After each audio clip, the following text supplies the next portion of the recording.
I have stopped and started and redone this video probably 5 times now because I'm way too nervous about like saying the right thing, saying like a ton, because that's what I do, and saying a lot.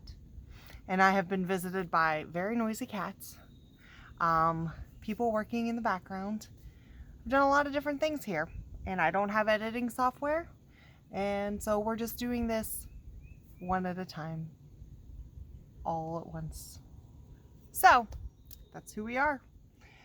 My name's Stephanie, and I have been gardening off and on for several years now. Within the last couple of years, I've really just kind of thrown myself into it and have really enjoyed it and have found it to be kind of a passion of mine. And one of the things that I really truly desire is to see more and more people become... This cat's not even my cat. He's beautiful, by the way. His name's Sid, we think. He comes and visits. He's kind of a neighborhood cat now. I don't know. He's not mine. I don't feed him unless he lets my other cat eat first. Hey. Shh. Anyway. You be nice to Butterscotch. Anyway, I basically am here doing these videos because I am really excited about teaching people, or at least getting people started in gardening, and I've had a lot of people ask me questions, so I thought I would just kind of start doing simple small videos about getting started with gardening. My first suggestion when you are thinking about starting to garden is that you start small and you start with something that you really like to eat. If you don't like tomatoes or you don't eat peppers, those are not the things to start with. I love tomatoes. We love peppers. We eat cucumbers. We eat all sorts of things, lettuce, onions, all those things. And so I do a lot of that kind of stuff. But I will say that I did start small. I started with tomatoes in a container. The first time I tried doing that, it didn't do so well. That was a long time ago and several kids ago. So we are now into a phase of I can actually pay attention to what I'm doing. I don't have young children running around. I have young children, but they're not crazy babies and all that kind of stuff. And my brain power is very small and minimal, and so I need to have my vision focused in certain areas. I don't do well when I'm spread out across things. So this is coming from a person who is not good at multitasking, and I'm telling you, you can garden. It's very simple and very easy, but there are things to do, and you do need to have some kind of skill to do it. It is not as easy as sticking a seed in the ground and walking away. So, but I believe anyone can learn how to do it. That is my goal in making these videos. So if I get a little wordy, I'm really sorry. I don't know how to edit. I'm outside because it's beautiful outside, and also this is where a lot of my things are at. I don't have like fantastic equipment. I have a tripod and my cell phone. So that's where we're at. I did make a list of things to talk about, so let's get right into it. When I say to start small, I'm in a spot where I feel like people should start in containers, especially if you don't have a ton of ground.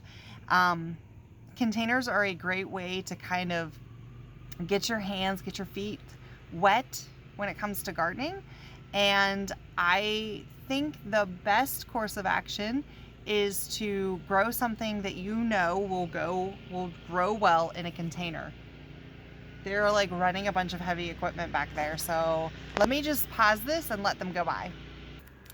So I moved because I thought, if we're talking about containers, let's just discuss what I did last summer. So behind me here are my bucket gardens. Last year, this is what I grew almost exclusively, and I did a couple different things in other containers as well. But in these containers, as well as the window boxes, I grew peppers and tomatoes in here. And that is a great place to start. These are buckets from Lowe's. Now, you will have people who will tell you that that is not safe to do because those are not food grade. They're probably right, but that is what I had at the time and at the moment, and that is what I went with. You could go to Walmart, and at their bakery, they will sell you their icing containers, which are food grade. You can buy those and you can use those. You need to make sure that you put holes in the bottom. You can fill them with potting soil, which is what I used. I used just plain old Miracle-Gro potting soil. I did, however, use some food grade plastic at the bottom to take up some space. So like we saved milk jugs, we saved drink bottles, things like that. Took the labels off of those things, squished them up a little bit, and it kind of gave it took up some space, but still provided enough space for me to put soil in so that these tomatoes and peppers could get decent roots. That's a type of way of container gardening. Those are one of the things that I did. These containers here, I used last year for, oh wow. See, look, I don't know what I'm doing. I feel like this should be the name of the channel. I don't know what I'm doing. Let me show you what I don't know. All right, so these containers, and I don't quite remember off the top of my head, but those are a plastic container. I got those at Walmart in 2020. So I don't believe that they sell them anymore, but I've used those to grow tomatoes in. I've used those to grow cucumbers, a Space Master cucumber, which was specifically bred for containers. I've used those. We also have used these types of containers that were basically a gift from a friend, and I've grown chives in it, and I've grown mint in it, and hi. What do you have to say? You coming outside to play? Well, I think you should come out. Okay? All right. Can we get a snack too? You sure can get a snack. Okay. I have also grown in green stalks. So, yes, that green stalk over there is full of strawberries, the brown one over there. The one in the middle has root vegetables in it, but last year, because it was new and exciting, no, you may not have that. Last year, because it was new and exciting, I threw in some leftover pepper plants and tomato plants in there, and I've grown those in there. They don't do near as well. I did not have the right type of variety of tomato plant in that, but you can grow it. It's not impossible, but you can grow in there. But I've done a lot of herbs in that as well. So some Genovese basil, which smelled amazing when I did them.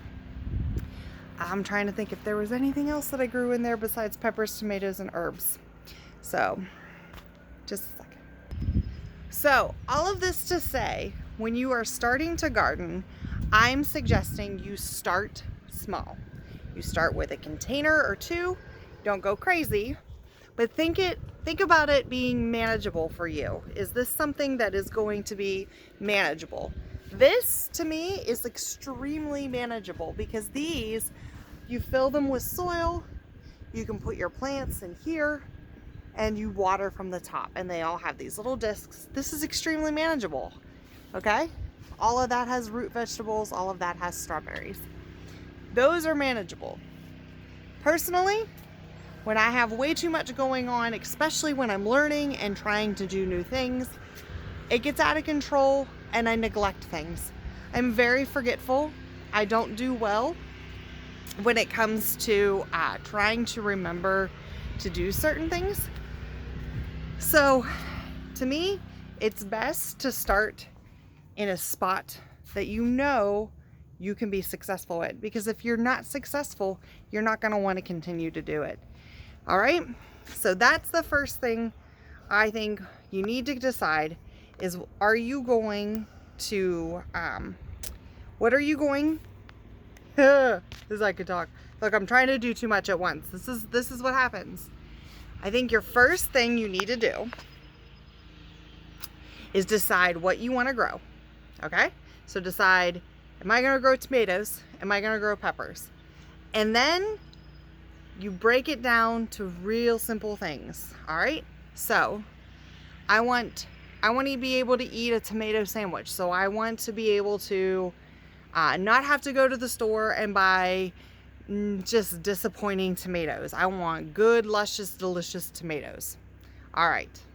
Now, you go from there and you pick out the type of tomato plant, the type of container you're going to put it in, and then you move on and you try something new. Okay, so maybe you've done that before and you want to do more than just tomatoes. All right, so I say do a bucket garden. You don't have to have this setup, this wood setup that I have. My dad built that for me because I was looking on Pinterest and I saw that and he's like, well, that's simple, we can build that. So my dad, my brother was not here when that happened. My dad, my son, and my husband worked together and built this, and I stained it, and it actually needs cleaned because it's really dark from dirt, from probably just mildew from being outside. They built that, they bought the buckets, and it was a good place to start. You don't have to go buy buckets. You can go and see if a bakery will either give you or sell you buckets. Ice cream places, a lot of times they get their ice cream in buckets, and those are food safe, so that's a good place to go. So determine what you want to grow, determine how you want to grow it, and then we can talk about how we're going to grow it. How we're going to do it, if we're going to start from seed, if we're going to get started plants, and that's where we'll go. Thank you so much for joining me, and I hope this wasn't too crazy with all the sound in the background, and I realized that I had kids in and out, but that's just life, and that's who I am, and I don't have time to edit. So have fun, grow something beautiful, and grow something delicious. Just get started.